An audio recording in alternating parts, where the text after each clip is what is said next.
Assalamualaikum warahmatullahi wabarakatuh. Saya Yuani Sakala dari kelas 11 IPA 2, absen 36. Di sini saya akan menjelaskan terkait biografi tokoh pembaharuan Islam dari Kiai Haji Abdul Halim.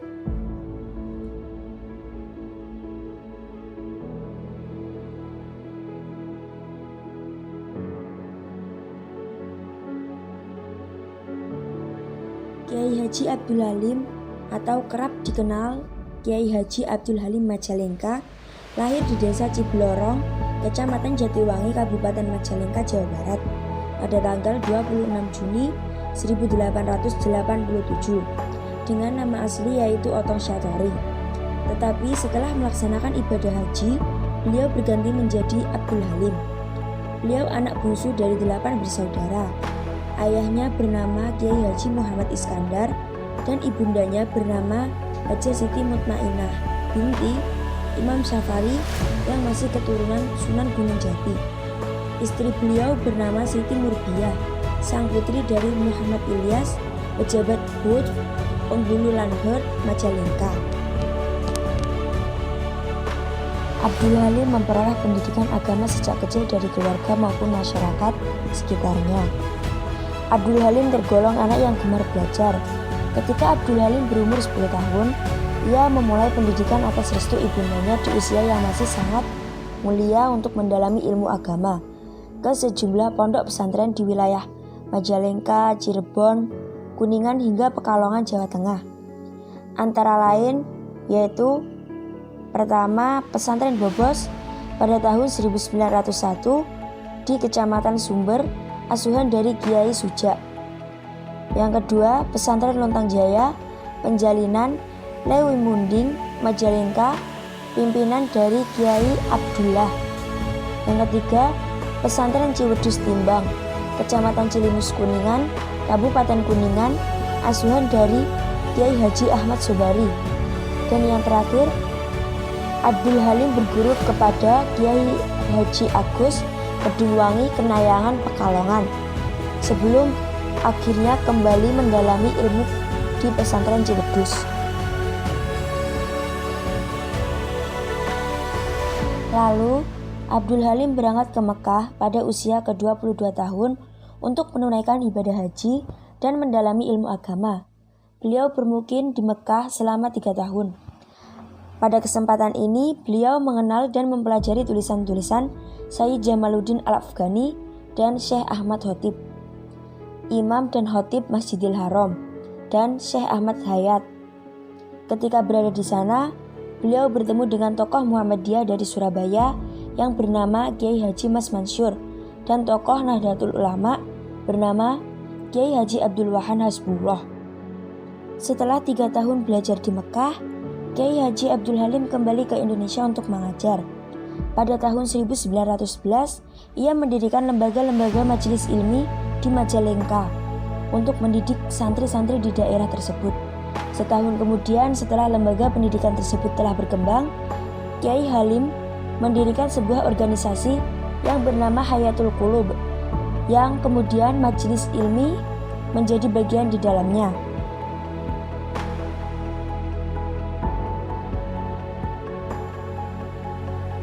Hayatul Qulub yang didirikan pada tahun 1912 tersebut tidak hanya bergerak di bidang pendidikan saja, melainkan juga masuk ke bidang perekonomian.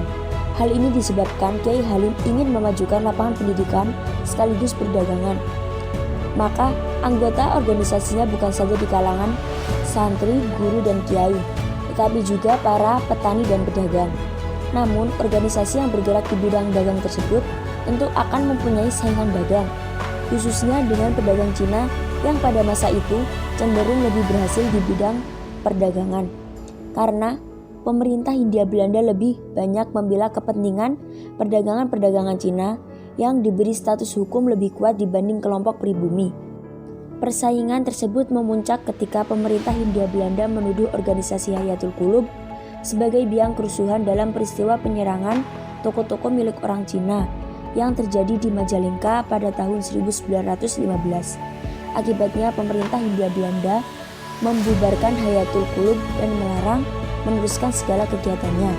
Setelah dibubarkannya organisasi tersebut, Kiai Halim memutuskan untuk kembali ke majelis ilmi untuk tetap menjaga kepentingan perjuangan Islam, terutama dalam bidang pendidikan.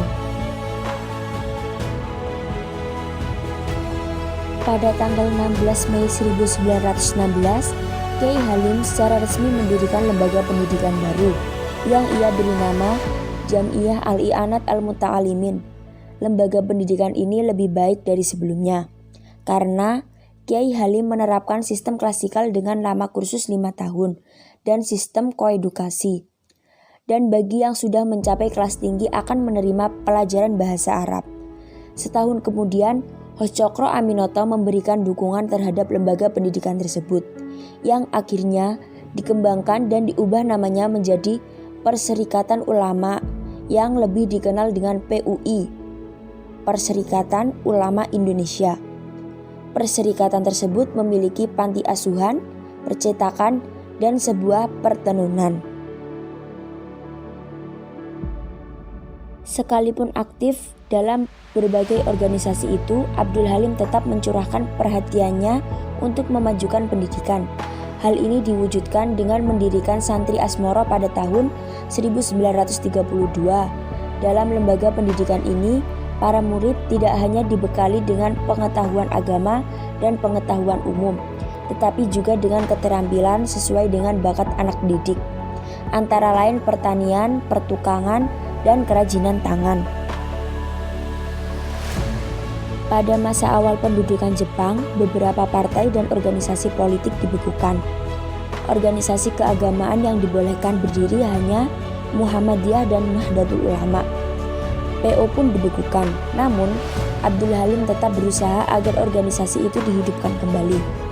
Barulah pada tahun 1944 usahanya berhasil, tetapi nama diganti menjadi Perserikatan Umat Islam atau disingkat dengan POI.